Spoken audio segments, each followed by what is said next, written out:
Hello again, everybody, and welcome to another exciting episode of Random Vlogging. This is a show where I just talk about stuff that interests me, and this particular episode actually goes along with a lot of the D&D stuff that I make, but it didn't really fit into any of the other shows that I do, so I just figured I'd make it a random vlogging. So today, what I want to talk about is something I don't think enough people either realize you can do or take advantage of enough to just make really cool, interesting characters. And that is what's called flavor text. Flavor text is kind of a blanket term that's used in a lot of different mediums. You have flavor text in card games like Magic the Gathering or Pokemon the trading card games, stuff like that. You've got flavor text in RPGs where it basically refers to descriptions of items or spells or abilities that don't actually have a mechanical benefit to them. It's just something to kind of flavor the ability. To give you an example, I have to find. I'm just going to go and see if I can really quick just bring up a nondescript. There we go. With actual flavor text. Come on.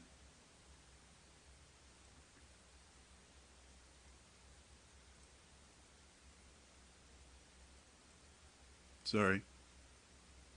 All right. So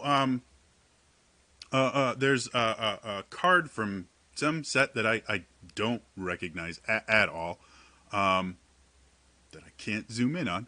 But there's a fire elemental card in Magic the Gathering, and the mechanical aspects of the card are it is a 5-cost creature card. It requires 2 red mana and just 3 of any other mana. And it has 6 attack and 4 defense, if I'm reading it correctly. So those are all important to the actual game aspect of the card. You need to know how much mana it costs. You need to know its attack value. You need to know its defense value. Those are all things that come in. But the card itself, it has a picture so that you have something to look at on the card. And then below that, it has what's called flavor text. And this is: fire elementals are ruthless infernos, annihilating and consuming their foes in a frenzied... I can't read that word. Crackling and blazing, they sear, strife, something. Anyway, it keeps going on. It's about 2-sentence worth of just description of what a fire elemental is. Now, it doesn't change the card game at all. It doesn't actually factor into anything. And there are a lot of people that don't even read the flavor text. But it adds just a little bit of flavor to the card. It makes it that much more interesting, and it helps you to kind of visualize what you're doing. A lot of people don't realize, in Magic specifically, everyone thinks, oh, card game. You play lands, and then you put cards down, and you try to beat your opponent's life points.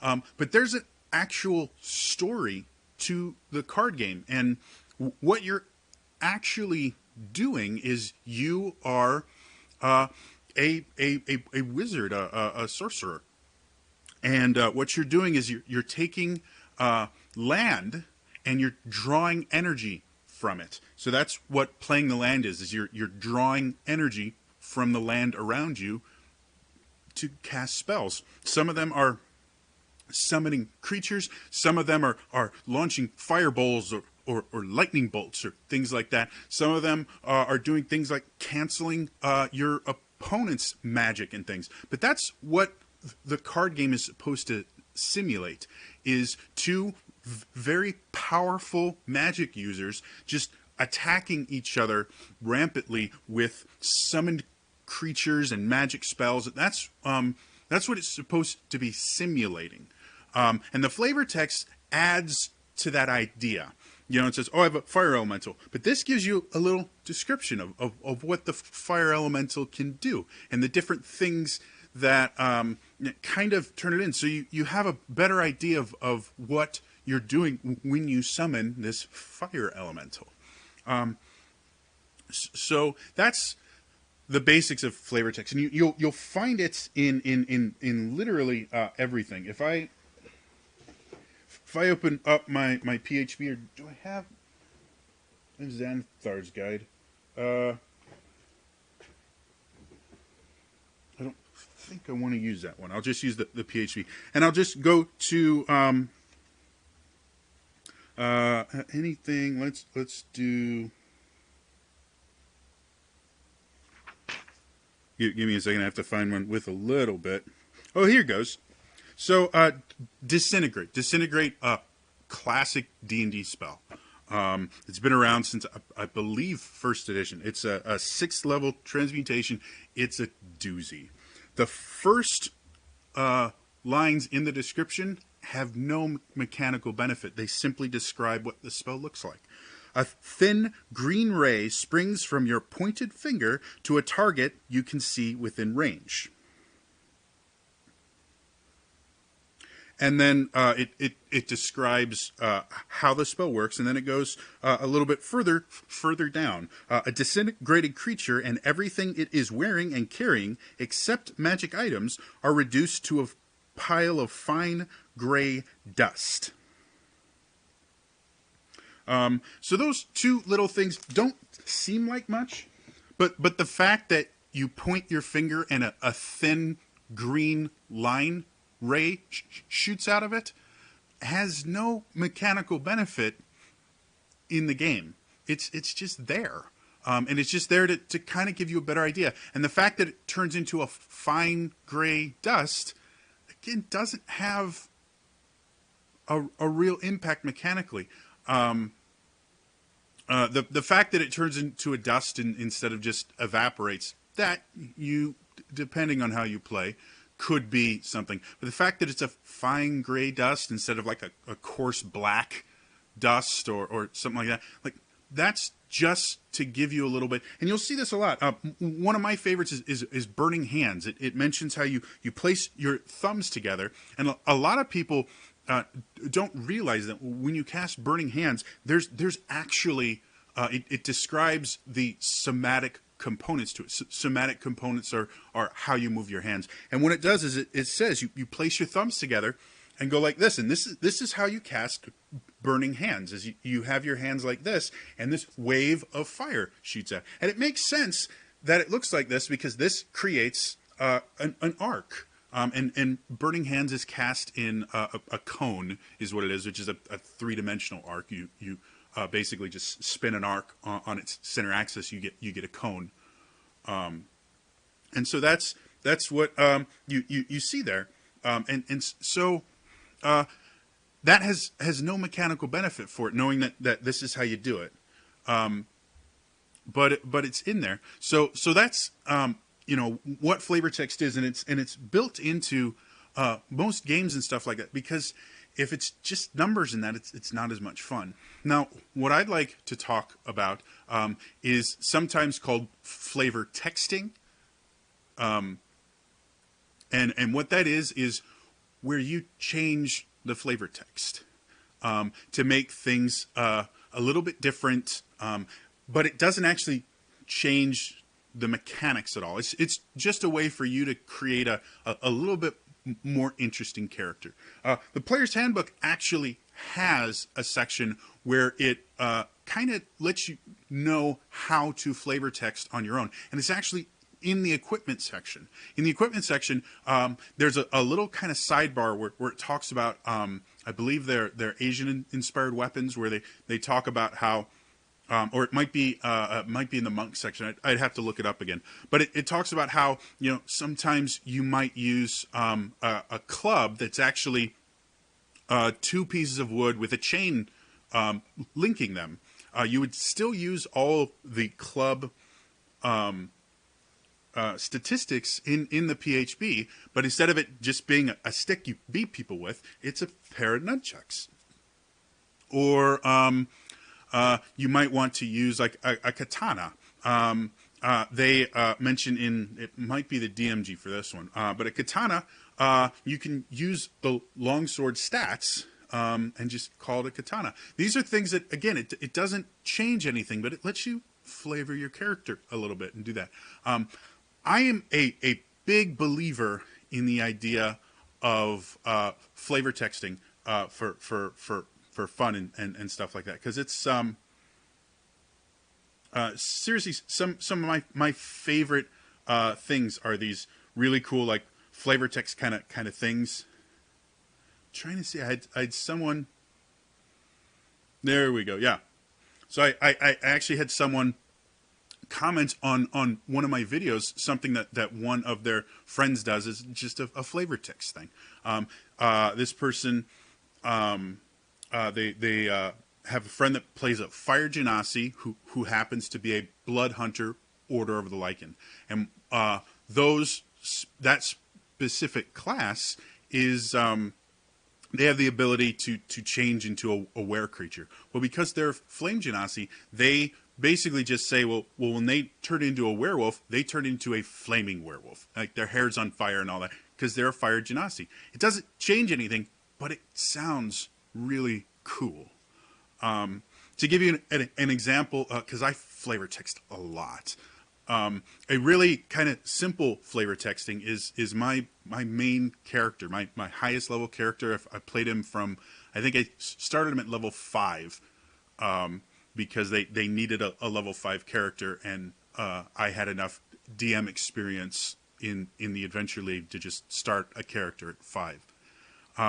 But he's a Way of the Shadow Monk, and I made this decision because I got him the feat Defensive Duelist, because he just kept getting punched in the face all the time, because I was playing him poorly at first. And so what I did is I got Defensive Duelist, but in order to do that, you have to have a finesse weapon in one hand. And so because he was basically a ninja, I decided, what would be really cool is if he used a sai. I actually, when I was younger, I used to train with a pair of sai. I got them for, I think, like my 15th birthday or something like that. I still have them. But I like the sai. It's a really versatile weapon. It's really interesting, and it's really fun to watch. So I'm like, yeah, I'm gonna have him use a sai. They don't have a sai in D&D 5th edition, so I went, you know what? I'm just gonna say it's a dagger, because I need a finesse weapon. So we go, hey, it's a dagger, which counts as a monk weapon for me. So I go, yeah, it's a dagger. And I'm just going to call it a sai, but it's a dagger. And I picked the dagger for a number of reasons. Like I said, I needed a finesse weapon. I wanted it to be a monk weapon. And also, a lot of people don't realize when people actually use sai to fight, they actually used to have an extra sai on them. And that was because the first thing you would do to try and end a fight relatively quickly is you'd throw the sai first. And if you could hit them, because they had a bit of weight to them, they were farming tools designed to help you poke holes for seeds and space them correctly. So they had a bit of weight to them, and if you threw it correctly, you could render someone unconscious, you could do significant damage, and when something is flying at you, you tend to focus on it. So even if it missed, they would have a couple seconds extra to ready themselves or get closer to the opponent or something to be able to use their sai. And so the dagger has the ability for me to throw it. It's a finesse weapon, so it fits all the things I want, and I just call it a Sai, and had a blast with it. The first fight I did, I took my Sai out, and I threw it and hit an Otyugh. Because I could at this point, I think I was, or it wasn't the first, but it was the first fight in this adventure. I was level 6, I think it was, because I could teleport. And so what it was night, it was raining, this Otyugh comes out of a sewer and we have to kill it. And so I just come up out of the inn that we were in. I take my Sai, I throw it. Sai are actually blunt, so they don't actually stab with them. You beat people with them. But when you see them in movies and stuff, they have blades on them. So I'm like, yeah, we'll do that. That's fine. So I throw it. It sticks in the Otyugh. I turn to the guy next to me. He's like, I have to go pick up my my Sai. And then I just poured it over there, pulled it out, and stabbed it back in again. And it was just really cool thing. So that's a relatively minor and simple version of flavor texting. It's just saying one weapon is another just to make it look cool. There's kind of more elaborate ones you can go to. This is one that I haven't seen someone actually use it, but I was surprised that he didn't. If you watch Critical Role's second season, Travis's character is a warlock, and he's a Hexblade, which is a warlock that a style of warlock that appeared back in I think 3rd edition. And what it is basically it's a warlock that uses a weapon for their stuff. The warlock's kind of signature spell in 5th edition, and it since its inception has been what's called Eldritch Blast. Which is just a bolt of green energy that does force damage. It's real simple. Something I thought would have been really, really cool, since Ford already casts Eldritch Bolt with his sword, is instead of just flipping the sword around and shooting it out of the bottom of the sword, I thought it'd be really cool is if he slashed the sword in the air and then a wave of energy would fly off every time he slashed his sword. Kind of like, kind of Link style, where he just shoot these beams out of his sword as he slashed it. And I thought that would be super, super cool. Again, it doesn't change anything. You're still hitting the target with force. But it adds that little bit of speciality where you can kind of focused on the idea that your character, your warlock, is very focused on their sword. That's what they do, and so that kind of adds and builds into the idea that this character is very connected to their sword, to the point where a normal warlock would shoot bolts. This warlock swings his sword and makes these waves of energy fly off of it. So again, that's just changing some slight details of how a spell looks. To go a little more crazy, back when I used to play 4th edition, we had a player who flavor texted everything. He did not use a single spell the way it was described. None of them. And he played a hybrid class, which is something you could do in 4th edition, where you basically start at level 1 as 2 different classes, and as you leveled up, you could pick and choose which aspect of which class you wanted for that level. It was a really cool thing and created some interesting characters. But he created this character that was a druid and a shaman. In 4th edition, druids, I think there was a couple different versions, but the druid he was a transformation-based character. They would transform into a creature and then would do cool stuff. Shaman was a nature-based spellcaster, kind of like a Circle of the Land druids in 5th edition. But the kind of defining feature of the shaman is they had a spirit pet that they could use to give them advantage, which in 4th edition just gave them a +2 to attack rolls. And one of the things that they could do is they could basically cast their spirit. If it wasn't on the battlefield yet, they could cast their spirit out. And what it would do is they basically throw the spirit. It would hit an enemy. It would cause some frost damage, and the spirit would land next to the enemy in an open space that you wanted. That wasn't good enough. This guy, David, had this thing for bears, and combining the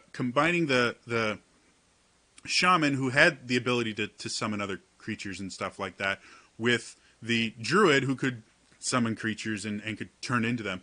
He just tried to make like an army of bears, and at one point his character could summon, I think, a total of 7 bears, with him being one of them, summoning I think 5 other bears through various means, and then the 7th bear was his spirit animal. And so that ability to kind of launch his spirit animal and get him onto the battlefield, he called it bear cannon. And what it was he would conjure this spiritual cannon, and his spirit bear would climb into it, and he'd put this little bullet hat on his head and tie it and get in it, and he'd shoot his bear at the bad guys. Now, it didn't change how the ability worked. It was still make an attack roll. If it hits, it does frost damage. If it misses, it just lands. It didn't change how it worked, but boy, was it a lot of fun when he started getting, full bear and going, okay, I get my bear cannon, I transform into a bear, call a bunch of bear friends. It's a bear party. And he built this entire character around how can I get more bears? And again, none of it was really in the rules other than, you could summon creatures and it could be a bear. The rest of it was just stuff he made up because that's what he wanted. And it didn't change the game at all. It was just flavor text. So the final kind of example of flavor text is a character I've built and I haven't had a chance to play him in this version yet. But what it is it's a warlock. It's actually a Hexblade warlock, but I go a crazy different direction because it's a multi-classed warlock where it takes 2 levels in warlock, and I actually have a whole story as to why he makes a pact with a weapon that I haven't defined yet.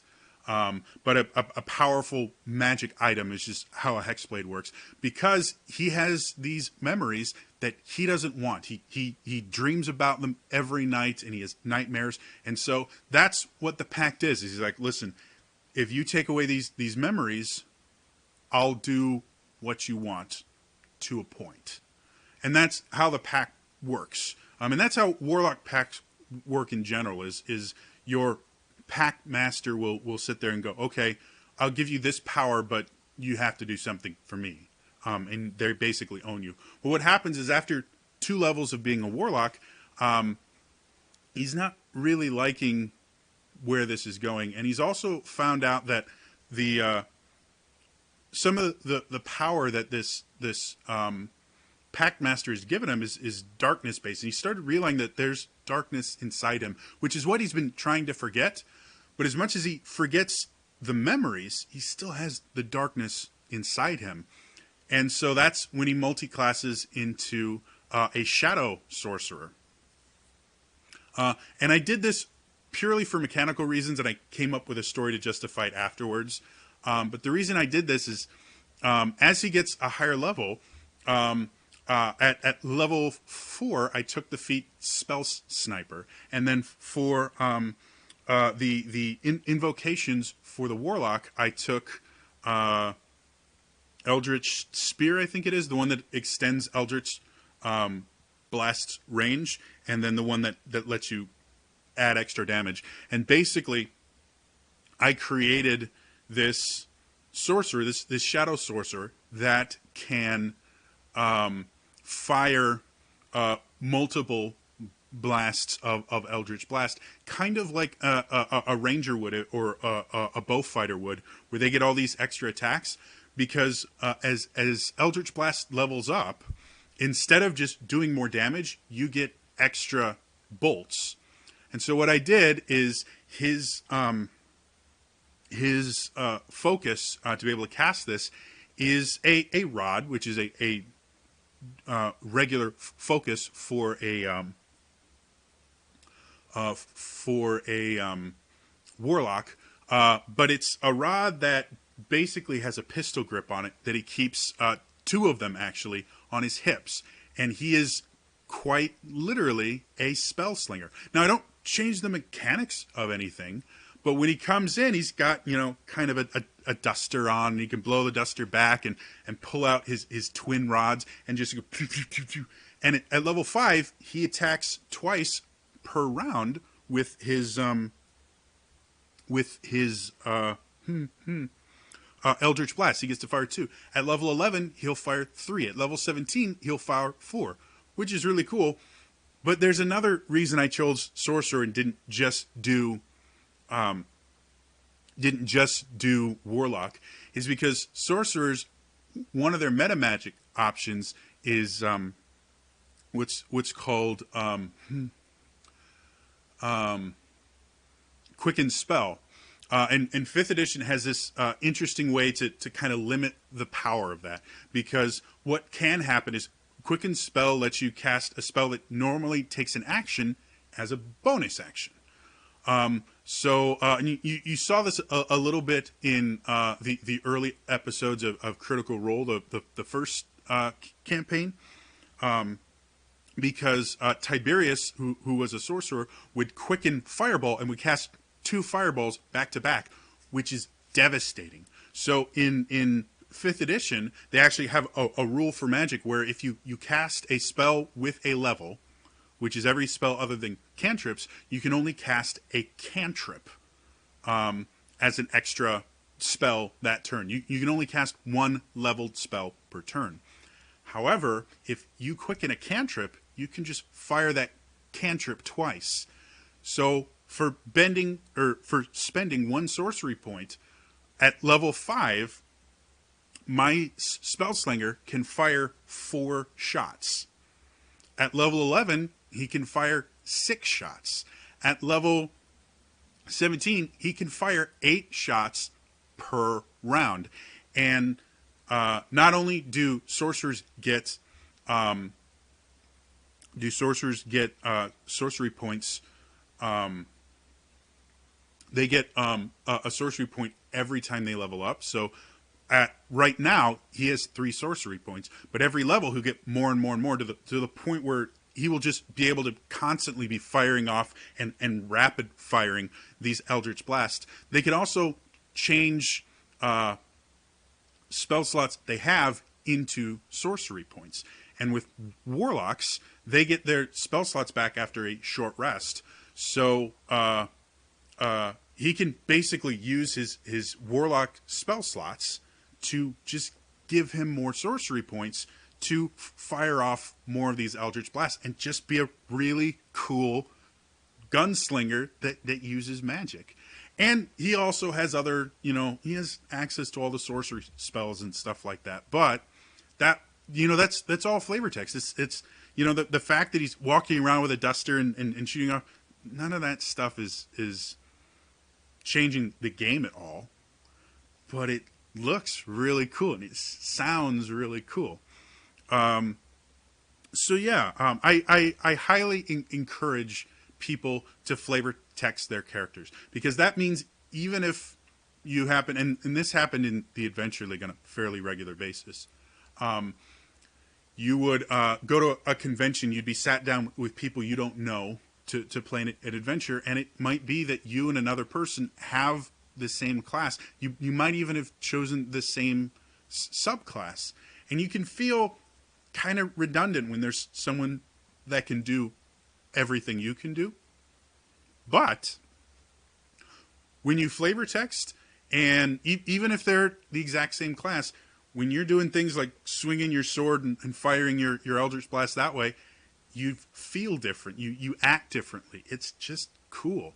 So I strongly encourage people to try flavor texting out. You know, change just a little aspect. It shouldn't change the mechanics. Don't worry about changing damage types or anything like that. Just pick something and go, you know what? Instead of a instead of a longsword, I'm going to use a large meat cleaver. That's my longsword. It's just a really, really long meat cleaver. It doesn't change anything. You still do the same kind of damage and everything, but you have this giant meat cleaver, and maybe you can, you know, call yourself the butcher, or maybe you can just wander around and go, ha ha ha, time to portion, chunk. Or you can call yourself the chef and make food-based puns every time you do things. You know, stuff like that. It's fun. It adds some life to the game, and it adds some differentiation and surprise. Especially if you do play with people, like if you do the Adventure League, you will play with a lot of random people you've never met before, and it's a blast. It's a great way to meet new people. Some of my closest friends I've met by just sitting down at a table at a convention with them and playing. Yeah. The other thing I want to mention at the very tail end of this, if you've made it this far, congratulations. I want to start a new series on here just for fun. They'll be relatively short videos, maybe like 5 to 10 minutes, just so I can, you know, have fun and be creative. But what they are is, years ago, I had let's call it a discussion. Someone went on this little tirade talking about how pointless 5th edition is, because it's so limiting, and you can't customize anything, and it's just, you know, compared to 3rd edition, which had literally hundreds of feats and all these other things. It was very, very rules heavy. It's like in 3rd edition, you could create the exact character you wanted, where you can't do that in 5th edition. I went, try me. So what? Try me. Pick any character from any medium, comic books, movies, TV shows, video games. Pick a character. I will build them in 5th edition. 5th edition is incredibly easy to customize. You can make these really amazing characters in 5th edition, because that's something I did all the time. I build characters for fun. Yeah, I think I made 4 or 5 different characters, including Peppa the Pig, who is a British children's TV character, is an anthropomorphized pig that tries to make friends. And I turned her into a bard with the friendship ability, and like that. That's what I did. And so that's what this new series is going to be. Is I'm going to ask people here. I'm going to ask people on Twitter, on Facebook, what character would you like to see me turn into a D&D character sheet? It'll be 5th edition. I will have the character sheets. I don't know if I'll just put them up on the screen, or if I'll have a way to download them. That's a little bit beyond what I want to do right now. But that's what I want to do, because I enjoy doing that, and I enjoy kind of the challenge. I did Bigby from The Wolf Among Us. I turned him into a character. I believe he was a druid. I did a character from Supernatural, I think. Yeah, you know, I love doing this stuff. So, if you're still here, in the comments below, let me know a character you would like to see me turn into a 5th edition D&D character. My limitations will be, it has to be officially published material from Wizards of the Coast. So I won't use any Unearthed Arcana, and I won't use any homebrew stuff. And yeah, I'll just start doing that. Each video will just be a single character, which is why they're going to be shorter. I'll explain the choices I made. I'll show the character sheet, and then that'll be it. So, yeah, we'll see where this goes. I'm trying to make more content as I am as I have the health available to do it, and this will be a nice way for me to have fun and create some short content that I think all of you will enjoy. Anyway, that's all for me, and I will see you guys next time. All right? Bye-bye.